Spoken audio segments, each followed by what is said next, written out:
नमस्कार मित्रांनो, बरेच दिवस झालं म्हणजे काय साधारणतः गेली 2 महिने झालं आपल्या केदारनाथ कापड दुकानचे व्हॉट्सअपवरती इंस्टाग्रामवरती येत नव्हते.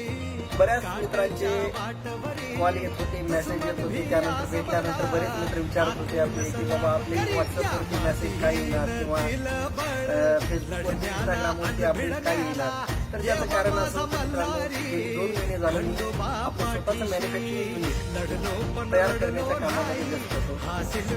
आता सध्याच्याला आपले जे गार्मेंटची लागलेली आहे. आता सध्या आपण साधारणतः वेगवेगळ्या व्हरायटीजमध्ये पेटीकोट तयार करत आहोत. ते अशा प्रकारचे पेटीकोट आपल्या स्वतःच्या मॅन्युफॅक्चरिंग युनिटमध्ये आपण तयार करत आहोत. अशा प्रकारचे वेगवेगळ्या 3 नमुन्याचे आणि लवकरच आपण शर्ट आणि अरमानी आपल्या स्वतःच्या युनिटमध्ये तयार करणार आहोत. इतके दिवस आपल्याला अपडेट भेटले नाही, त्याबद्दल क्षमस्व.